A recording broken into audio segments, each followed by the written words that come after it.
Hello, everybody. So, my name is Pretty, and welcome to my page known as the Dominican Voodoo Spiritualist.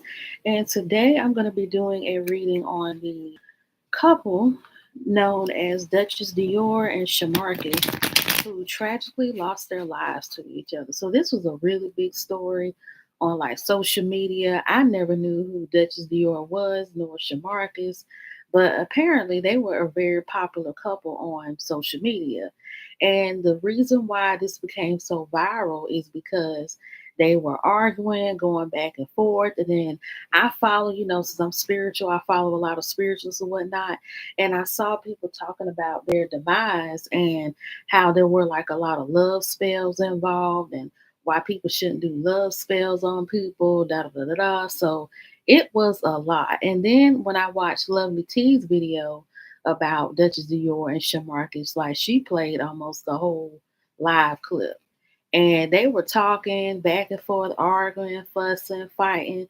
And to me, it just seems like there was a lot of like drama and people getting in their business and he say she say and gossiping, and there was a lot of infidelity because it's like she cheated on him and he might have been messing around on some women or some people on her. And I think in some instances she was trying to say that he was gay since he had been in jail, and there was a situation that happened between him and a man that he didn't want anybody to know. And then they started talking about, oh, you did love spells on me, I did love spells on you. And I went to like two different readers and they were saying people was praying on my downfall. And then I did a reversal and I ended up getting a good job. And so it was a lot. It was a lot that went on and it was a lot that happened in that live. And apparently he stabbed her until she became unalive. And then he went and unalived himself once the police called up to him and he was, in the process of getting away. But I'm going to go ahead and do a reading on this because this is a hot tail mess. Okay, so Spirit of Duchess Dior. Well, I'm not even calling her spirit. I'm just going to say, okay, ancestors of Duchess Dior, please give us an accurate reading as to what type of relationship she had with Shamarcus.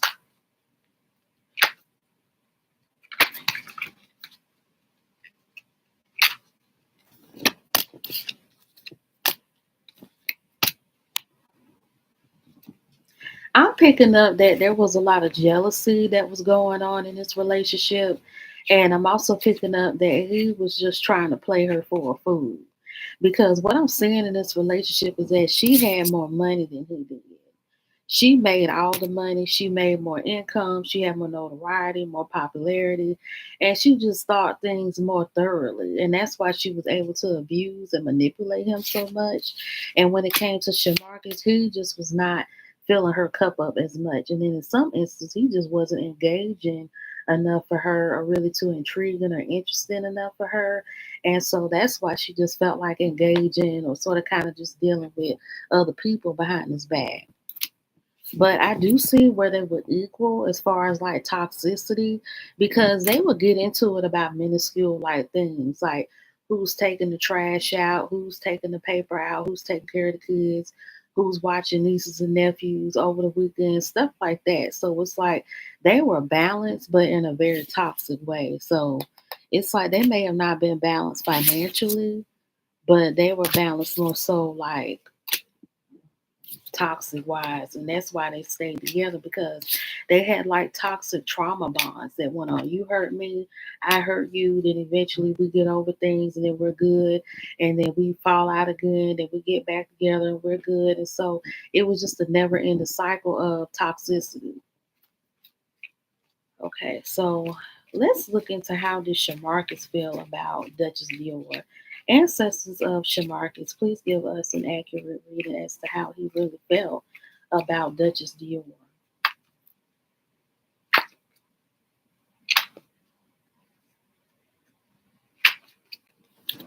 He felt as though she was selfish and arrogant and really just wanted to do things on her own and just try to be less engaging and less social with him. But she just kind of saw kind of like a little fling thing with him because I'm seeing that she didn't really take she didn't really take Shamarcus seriously. And it seems as though she was just kind of like on her own, like in her own little world. And he was just kind of like playing along the sidelines. So I'm picking up there was a lot of loneliness in this relationship on his side, but she was more so just trying to have fun, just trying to see what's out there, just try to see what's new and what's different. And she played, like they say, you playing on my top, you playing with me and stuff. She kind of played on his top a lot because it's saying that she just didn't really take him serious. So she's like, "You just a dud to me. All you is just, another loser, a sorry loser, a hating, B word and everything like that." Like she would call him a B word a lot. I'm trying not to cuss because I want to be monetized and I know how strict YouTube is, so I'm trying to keep it clean. But yeah, she would call him the B word a lot. A female dog. She would belittle him, betray him, abuse him, and talk down to him a lot. And that's where a lot of this consistent anger and this rage just came in at because she treated him less than a man. She saw him as being less than a man. And so that's why their relationship just went kind of awry a lot. And it seems as though this relationship was just a never ending dungeon of buffoonery and foolery and and just like nonstop drama. Because I'm seeing no changes. I'm seeing no pathway blockages, just a never ending like continuous thing of just like misery and just misery and just abuse and just a lot of different stuff. So this relationship had a whole lot going on, a whole lot in it. Now let's look into the whole love spell thing. So I'm gonna go ahead and say this like you could tell that Dutchess, Dior, and Shamarcus, they came from a Christian background because they kept saying like, "Oh, you do witchcraft, I do witchcraft, everything you do is witchcraft, witchcraft, witchcraft." And then you had other people. Well, I'm not even gonna say her name again because I don't want it to come off as if I'm bashing what she thinks or believes. But I saw other content creators kind of breaking it love spells or why you shouldn't do love spells on people. I'm gonna just be honest with y'all. Then I'm gonna get back to the reading. The thing with love spells is that there's a way to do it. Like I do love spells for a lot of my clients, and they've never dealt with stuff like this. Like when it comes to love spells, there's different types of spells that you could do. You could either do love spells with your right hand if you're doing like good magic, or you could do love spells with your left hand where you're doing bad magic. And when you start playing your left hand and love spells and whatnot, that's how you get into the obsession spells with the wrong people, or you get into the binding spells with the wrong people, or you get into like these trauma bonds or soul ties with the wrong people. Like that's really when it becomes like witchcraft, because the term witchcraft, I know like a lot of Christian people, they say witchcraft because it's not what they believe in. And according to the Bible, anything that is used from a person's will instead of by the will of God to get something to work out in their favor is considered witchcraft. But to people who really practice this stuff for real, like voodoo, Ifa, Santeria, Palomayoma, so and so forth, we don't call it that.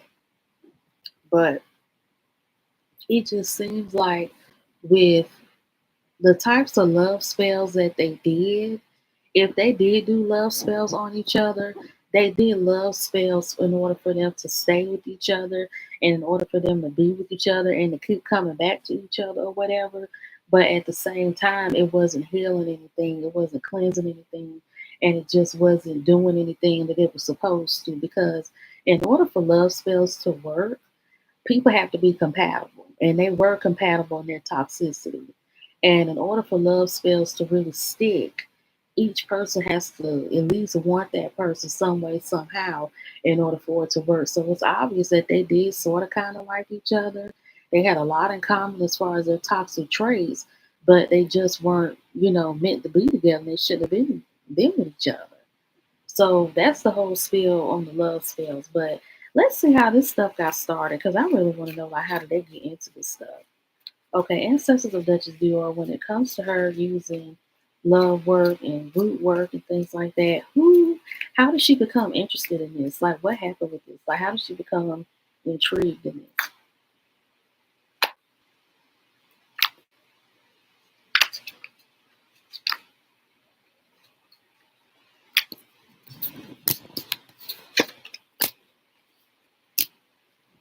It's saying that friends of the family, like a friend of the family, kind of introduced her to some of this stuff, and I'm picking up that it was somebody that was into druidism. Like druidism, I hate to put it like this, but that's more so like white people magic.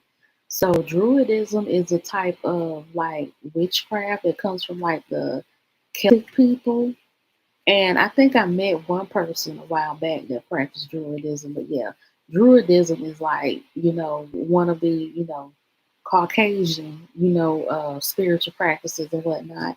But yeah, somebody that she knew, somebody she was introduced to, like a family friend of some sort or somebody, they kind of operated and stuff like that. And I'm picking up that it was druidism.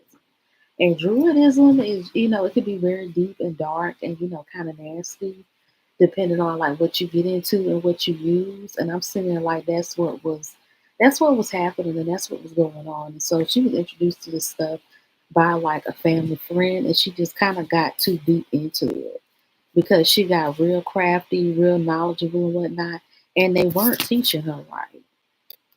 So it's like even though she was learning all this like, spiritual work and everything like that, she wasn't learning it right. And the person that was teaching her was abusing her money too. They were taking advantage of her, not teaching her nothing or whatever.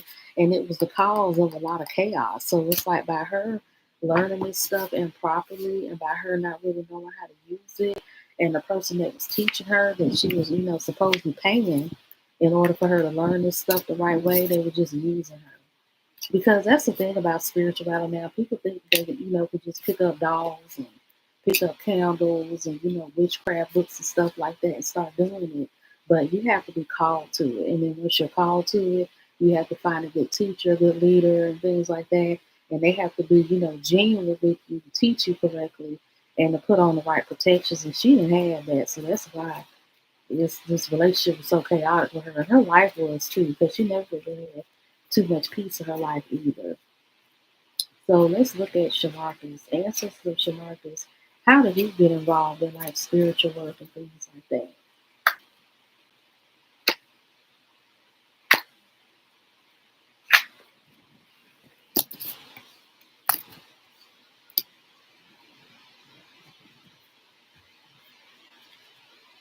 Okay, so it looks like she was the one that introduced him to stuff like that. You know how like when people get interested or when people become, intrigued by people, they kind of do things that their partner does.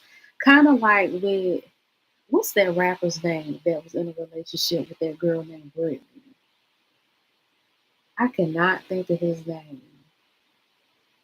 Kevin Gates. Like Kevin Gates and that girl Brittany that he was just married to and now they're divorced and she took off of her job and now is wearing her hair curly.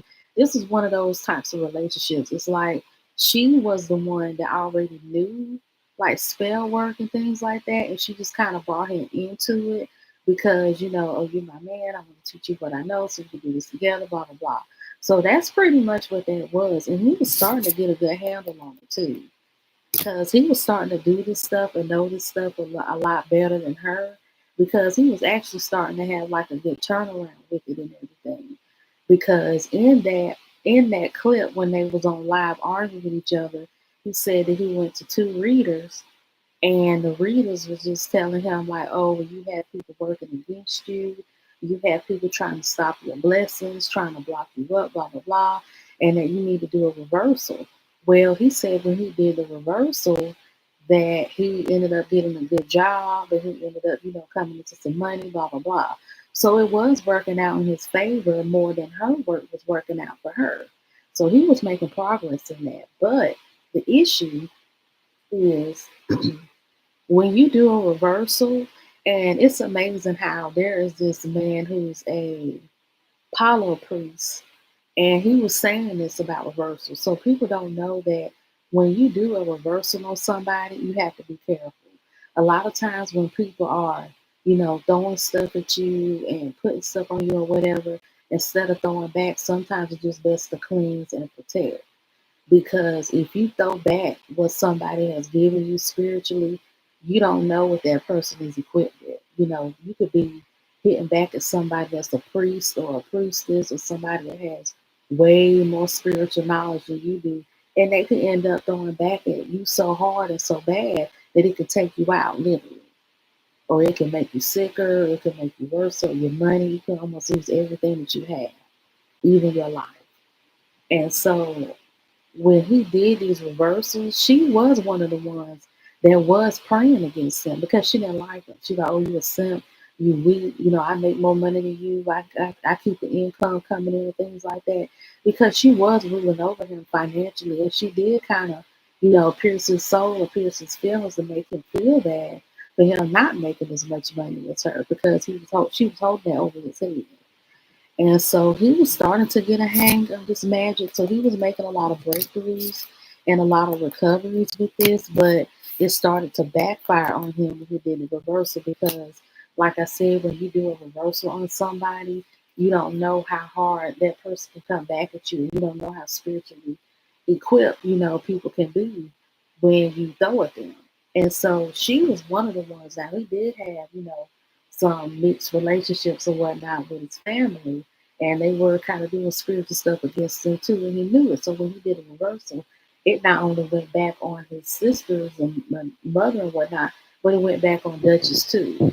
And so you can imagine the type of spiritual chaos that he went through, where he reversed all of the stuff that was being done to him, but he was still living with the person that was doing this stuff to him. So it's like you reverse the stuff on her getting cleansed. But it's like now you got to deal with her chaos and stuff because since she's spiritual, she knows that you was the one that was putting stuff back on her that she put on you. And now she mad at you for doing this stuff. So it ended up ending real bad for him. And that's why there was so much chaos and toxicity because of spiritual warfare, pretty much. So there was a lot of like downfalls and toxicity going on with this thing. So, but one thing that I want to say is like he said he went to two different readers, and he was saying, a lot of times they don't like to tell you anything. I'm gonna let y'all know something. Like, excuse me, the spiritual community now, I want to say is kind of dead, but it's kind of in shambles too, because a lot of people don't know what they're doing when it comes to this stuff. People just so much about money and they don't want to really read people or teach people or really get people down the right path or show them the way. They just want to like give you a little 1, 2, and then they want you to come back to your readings. And then it's like if you want to get on something specific, they don't want to touch on it too much or they don't want to really help you or tell you. And that's what he was running into. But I'm gonna be honest, if these people were like really tarot readers or whatever they call themselves, or like real spiritualists, they would have seen all of this coming and they would have said it because the type of spirit and the energy they both had was very chaotic. Because like spiritual people, they can like tell who you are before you even come to somebody's house or even come to the door. Like what type of spirit and energy you have on. So he was going to like some shiesty tarot card readers and some people who just wanted his money pretty much. So now I'm going to read into like what led up to the demise, what was building up, what caused this.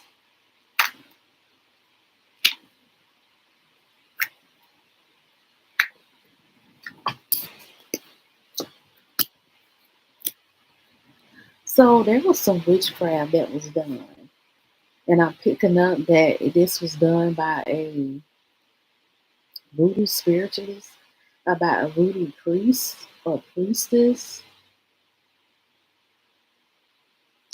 that he was coming to. So what I'm saying is that he made some poor choices and some poor lessons. That's why I said both of them got played when it came to the spiritual stuff. It's like they went to some people that was just like coaxing them along, but they just wasn't really helping them. And they were people who were just like nickel and diming them, always wanting money, taking their money, but not really giving them the knowledge they needed in return. So both of them got played as far as spiritual knowledge. And then one of the ones that they was trying to go to or vent to or whatever, she played them and she ended up putting a voodoo spell on them that made them turn against each other so bad that they ended up being on equal points and equal viewpoints on the same wavelength, and that's how they ended up taking each other out. So there was a spiritual interference that went on here. So yeah, yeah. So the reason why they ended up in the demise that they did is because somebody that they knew that they was going to had put a spell on them. They had put a curse on them that made them act chaotic like that. Because the thing is, and like I said, when you're not spiritually protected, people can do anything they want to do to you. They can send spirits to you. They can put spirits in you where you can become possessed, and they can make you act crazy and make you act out of character and out of order. And that's where exorcisms come in at, where people have to literally rebuke the spirit out of you. And that's pretty much what happened. Like they both got possessed by some chaotic spirits that somebody invoked in them, and that's how they ended up taking each other out. They were both on an equal playing field. Like you do me, I'm gonna do you. So we both gonna be up out of here. And that's pretty much what happened. So this is a really sad case. This is a really sad story. And everybody's been talking about it. But the only thing I want to say is that when you're dealing with spiritual stuff, please be careful. Everybody who claims to be a root worker, tarot card reader, spiritualist, or whatever, they're not all who they say they are. And if you're new to this and you've never done this stuff, try to get books first, or at least try to find like a valuable, credible teacher or somebody with good reviews. And don't just go to nobody. Because, like I said, this stuff is not sacred anymore. People see it as a cash cow, as a sham that they can get involved in and get other people involved with and just rob them blind and take them for their money. But this stuff is scary and it's dangerous because of this stuff, not knowing who they're going to and what they was getting themselves into, they ended up, having a premature demise because of this stuff. So I hope you guys enjoyed this reading. Don't forget to like, love, leave positive comments in the comment section, subscribe to my YouTube channel, and have a good night.